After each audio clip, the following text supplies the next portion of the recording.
A few days ago, my husband, my kids, and I went to his village. It was my kids and I's first time going there, but this is where he grew up. And trust me, if I tell you that I was a bit skeptical in the beginning, like, oh, the village has no power. How are you going to survive there? Because I mean, the generation is addicted to phones. But yeah, we nailed it. Because if I tell you this is my best time, this is the best time this year of me above the earth that I spent. These 2 days that I spent in this village were the best because everything was so fresh. Everything just brought back all the memories of my childhood. I grew up in a place like this, and yeah, anyways, we woke up and decided to help around the house because most people had gone back in their homes, and it was only this lady who helps around that was home. So we decided to go with her and fetch water to just do dishes and clean around the house. It's just a small well that is nearby. They also have a running water river below their land where they also get some of the clean water. So we came here and fetched water. This water naturally comes from the hills, and no, it's not dirty. Before you start, the water is dirty, people need water in Africa. No, they do not need water. And this water, they have survived for 70, 80 years, 90 years using the same water. Okay? Thank you for being respectful and understanding that not standards in your house or your place should be the same standards. These are called amarebe in my language, and they keep the water clean. I don't know the name for the water weed. But anyways, yeah, fill up the jerry cans and carry the water back home. Look at how this one is happy, and look at the country. All these are gardens of crops that people are going to harvest and have fresh food supply year round. Yeah, all year long. So they use charcoal in villages. Most villages in my area where I come from, we use firewood to cook. And the milk, the freshness of this milk, you guys, I have cooked on charcoal, I have cooked on gas, I have cooked on electricity, but nothing beats food cooked on firewood this way, this traditional way.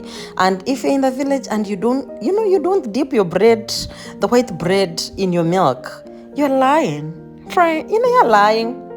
Yeah, because why? Why don't you know good things? And the good thing about African kids is they will share the little they have. This kid just got that bread and shared with my son, who probably won't even eat this bread. But because it's a good thing, they just want everyone to have a little bit of it. This is how we used to make our toy cars, by the way. You ride this small stick thinking it's a car and making sounds. That's my husband and my daughter, and we are going to be making yellow bananas out of this kabalagala. So traditionally, we put it like on top of the fire where we keep firewood for it to first, absorb the scent from the smoke, and then we cut it and keep it in a bag outside so that heat and aroma stays.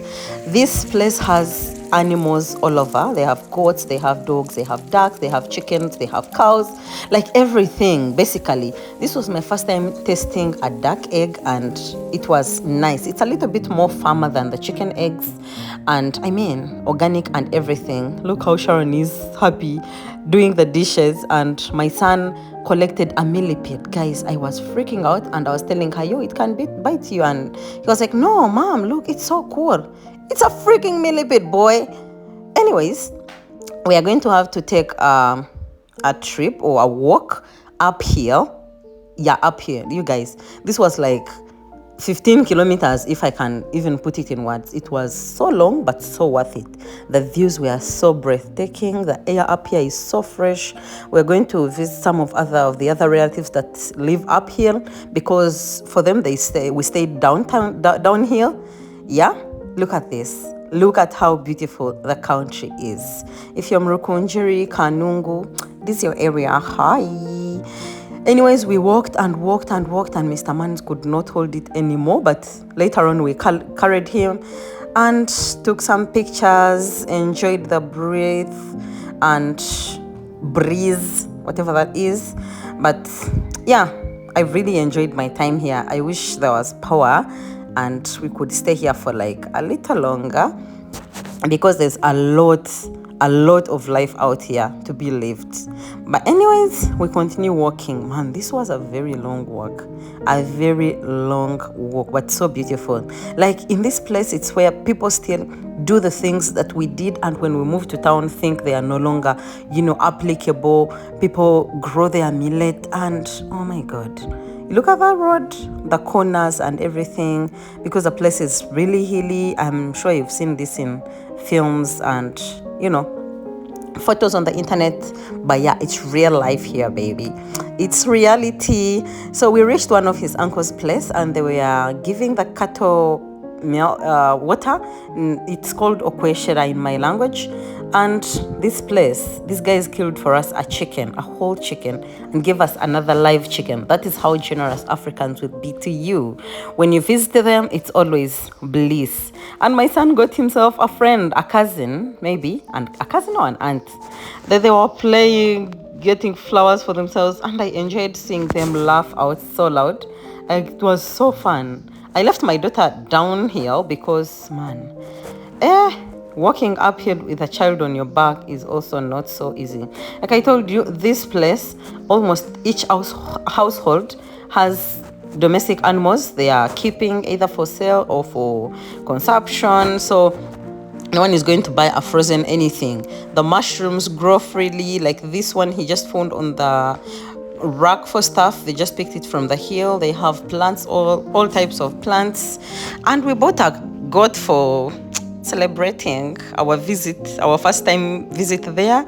Then we fetched some water from the river, and it was so beautiful. Oh my god, I wish we could stay there for a little bit longer. And of course, as they were slaughtering the goat, the women were getting the food ready. Also, okay, I'm not one person who like sits there and watches people do work.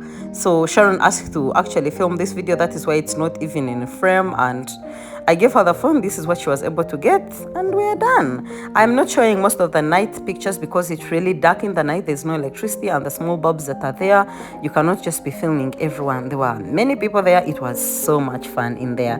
We still cook on firewood, and it's so nice. When you get time, by the way, this Christmas, please go back to the village. It's cool being out here. The internet has programmed us to feel like what we grew up doing or seeing and living and enjoying was not so cool.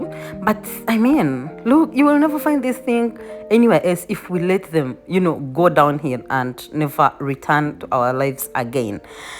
Anyways, our time to leave has come, and my mother-in-law has planted some cassava that she knows the son loves. So she's packing for us some to go and cook in Kampala, because Kampala cassava can be a little bit bitter and hard because it's been through enough. It's been through life itself, one-on-one. We get some fresh cassava, fresh everything. We have our chicken, we have matoke, we have flour, we have kaugi, everything organic. And it's time to hit the road and get back to reading labels in supermarkets in Kampala, because, you want to know, is this organic? Is it not organic? Was it made from here? When was it made?